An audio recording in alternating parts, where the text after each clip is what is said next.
Hey, what's going on, Praise family? Of course, I am Nico, and today I'm joined by a very special guest. This is Bridging the Gap, and in Bridging the Gap, you know what I like to do is take artists that we don't normally talk to and dive deeper and talk about something that they don't normally talk about.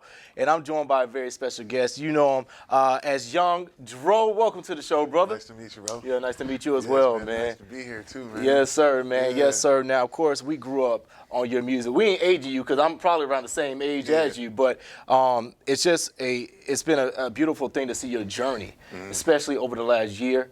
And I thought it'd be a great idea to get you on the show and just talk about it, man.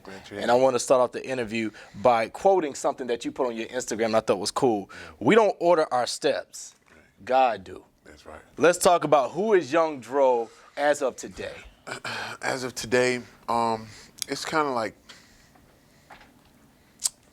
my plans of what I planned for myself actually wasn't what God planned. Yep. You dig what I'm saying? Yeah. So today I'm called to do certain things that I was like, you sure you want me to do that? And Yep.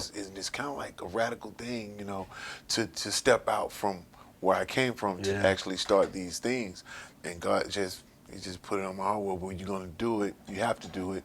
And it's very important that you do. And it's calling me to be different. It's making me have to study things that I wouldn't normally study. It's having me do interviews where I wouldn't normally do interviews, like here, you know what I mean? So today I am standing up against gun violence. I have like different non-profit things that I'm standing behind. Was one called Rare. It's called Real, Acknowledge Real Everywhere. And it's just me being a mentor to kids to show them that it's a different way they can go about, you know, being from where you're from. You don't have to be a product of your environment. Exactly. You know what I'm saying? So Exactly. I have that going on. I have another nonprofit called Sun. It's called Speak Up Now.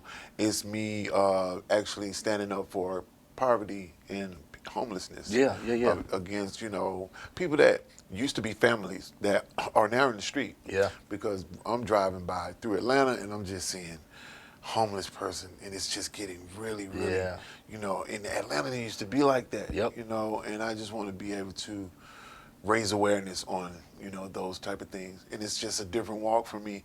And it is not associated with what I used to be. You know so it's different. Yeah, I could tell your energy, man. As soon as I walked in the room, I could tell the energy is different, even from, you know, checking out your social media and your Instagram and stuff like that. So it's relating to the two. That brings me to my next question. You know, a lot of us, a lot of times, artists, just regular folk in general, we reach that point where God says, I know you was doing it this way.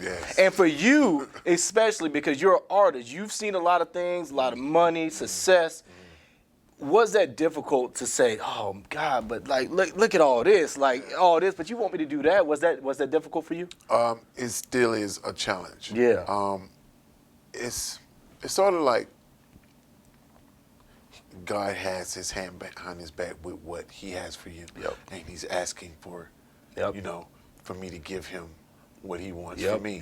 And he's going to trade it out. You know what I'm saying? So right in the beginning, I was like, but I want to keep it. You know? Come on, that too, God? Like all of it, he was like, yes, I'm going to need, because I'm going to do a new thing in you. Yes, you know, so right now, people are in awe, like, is that Dro? Like, you know what I'm saying? Like, is that really him? Or he's just faking it, or we're gonna wait and see if he's gonna break, you know, or you know, this is not real. You know what I'm saying?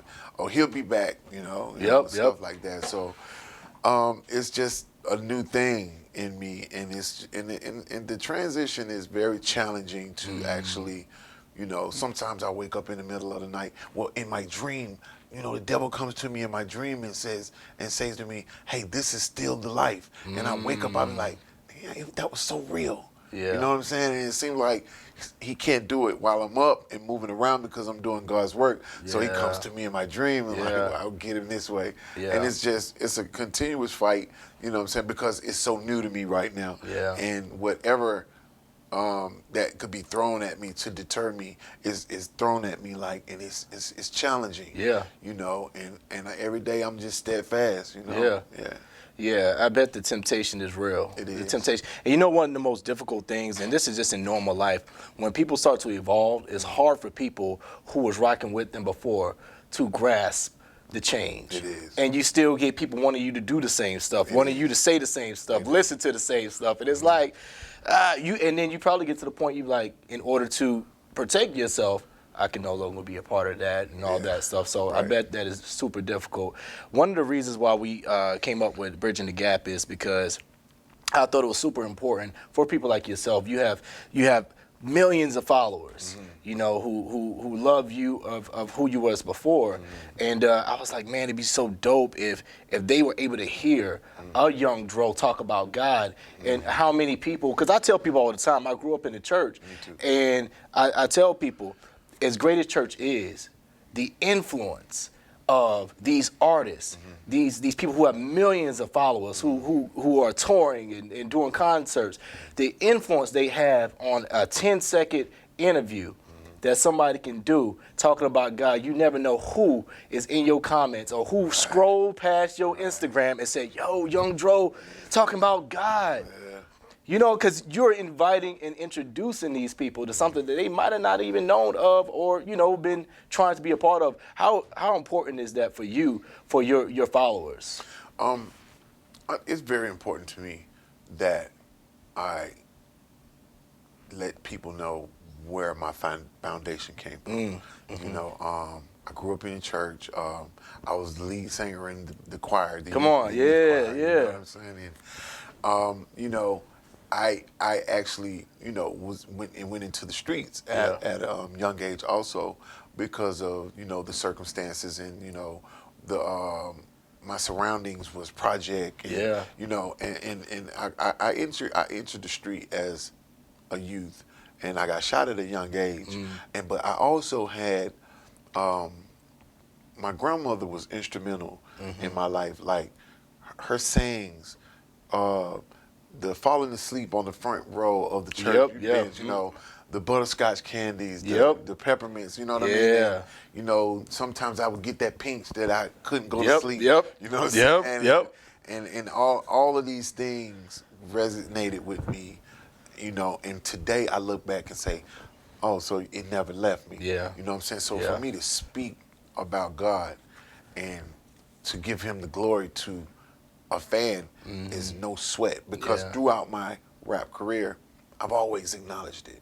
You know, I never shied away from it, but my actions wasn't lining up with what you were saying. Yeah, with what I was saying, but it was still in my heart.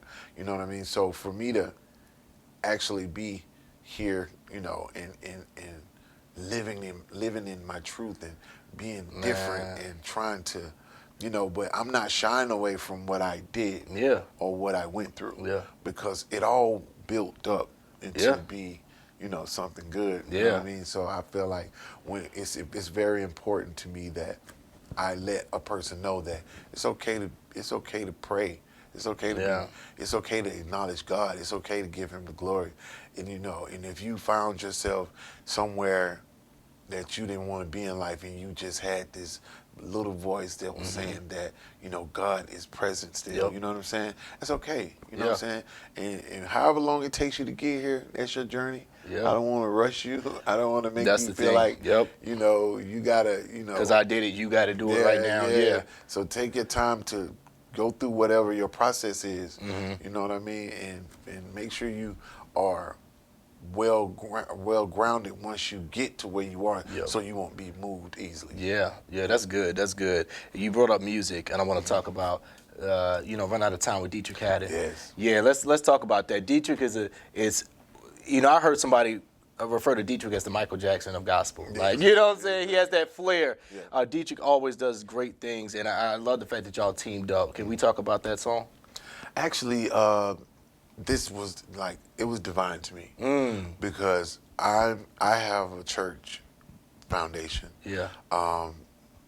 Zay Tobin is the producer of the track. He plays his instruments in the church every Sunday. He has a church foundation, and Dietrich has one. So you know, for me to be transforming, Yeah. Yeah. and then these two brothers embracing me, Yeah. that was bridging the gap. Like, Yep. you know Yeah. what I'm saying? Like, Yep. bro, come on, bro. You know what I'm saying? Exactly And then what for it's us to about, do that, man, that song made me cry when I first went, and I created it. So, Yeah. you know what I'm saying? My manager was big. She played a big role in the transition. Also, she's a heavy believer in God. You know what I mean? And it's just like it's just like we didn't plan it. Yeah. All of a sudden, we get through recording, and they told him like, it's missing something. Yeah. Got it. Let me call my boy Dietrich, and I'm not knowing Yeah. because I'm just fresh. Yeah.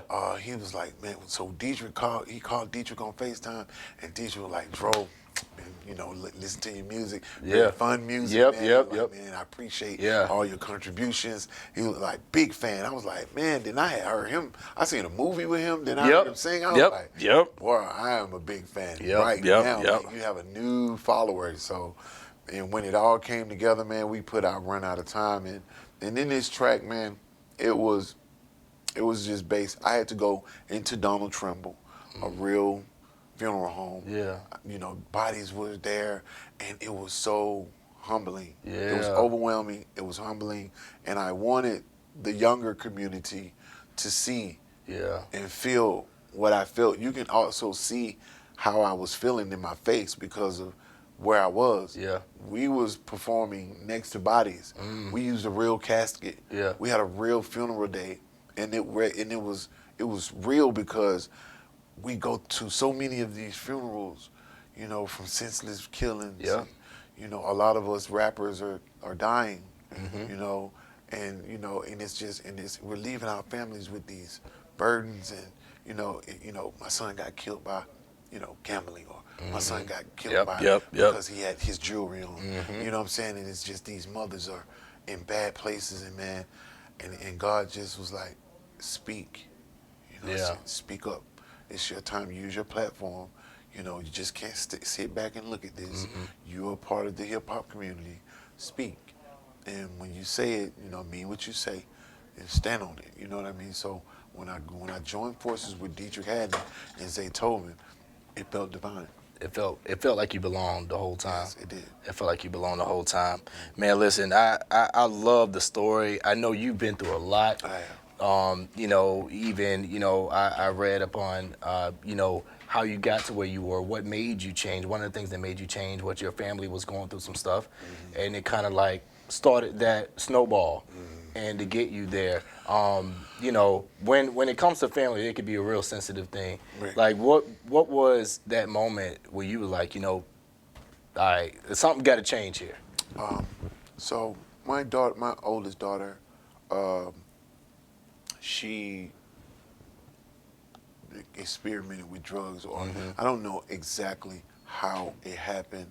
At first, I thought somebody tricked her on it, but she experimented. She got on hard drugs at the age of 18. Yeah. So this was my baby, the little girl, and to see her in that condition, it was heartbreaking. Yeah. Like, brought me to my knees, and I was in my addiction. Yeah. And it made me I asked God for the strength to bear it. Yeah. And it was something that he was very, very stiff on. He was like, listen, there's nothing you can do about this. Not like as far as getting her, because I wanted to pray so much, and just I wanted to snap my fingers and it be over. But it was more complicated than that. So I thought about what could I really do, so to get clean myself. Wow. So I flew out to LA, and I just told God, I said, this is what you want, then I'm gonna give it to you. Wow. It happened anyway. So I went out to LA, and I got clean, and I stood up for myself, and I told my daughter, I said, look, I'm not gonna tell you what to do, I'm gonna show you what to do. Man. And that's what happened. Man, that's powerful. That's powerful right there, man. I enjoy speaking with you. I want the people to know what's next for Young Dro, because you're doing a lot of big things in Atlanta. and surroundings. So what is next with Young Dro? Where are we taking this? I'm going to something that was in the Bible called "It Takes a Village." I have a nonprofit called "It Still Takes a Village." I believe that that's what I used to go by back in the days. You know, I remember me and Bad and the neighbor coming to get me and grab you by the ear and take you to your mama and she getting on your butt about how you present yourself outside. So I come up with the nonprofit. It Still Takes a Village. I believe that somewhere along the line it died because this generation does not live by that. So I wanted to get back to that. We started the nonprofit. We created. So we started in Atlanta because I believe that we should get back to that era. And I create this space for parents, children, to come speak to the community. I want to come up with solutions. I partner with. I had Willie Watkins there. I partnered with Ladder Life Insurance to sponsor some policies. I had a licensed therapist on deck, to talk to the grieving parents and also the grieving kids. And I want to actually give the kids a voice to speak to us. Like tell us what you're hearing and tell us what you're feeling, tell us what you're saying. And I wanted to make a safe space for that. And then when we go around and talk to these kids, I'm coming in jogging suit, sneakers. I don't want to be dressed up to be intimidating. I don't want to make it look like I'm not reachable. I want to humanize my situation. Absolutely. So we just want to be able to reach the people, man, and let people know that without a village, man, we can't do this. I can't raise your kids for you. So I really want to get in touch with the parents and let them know that help me help you and you help me help everybody else. You know what I mean? So I want to be able to let people know that it still takes a village. I believe that heavily. Man, Young Dro, it still takes a village, man. Appreciate you so much for coming by, man. I pray that this blesses somebody and show people that it's never too late. Never. It's never too late, and when God say move, it's time to move. It's time to move, baby. It's time to move, baby. Hey, Young Dro, appreciate you, brother. Thank you, brother. It's praise.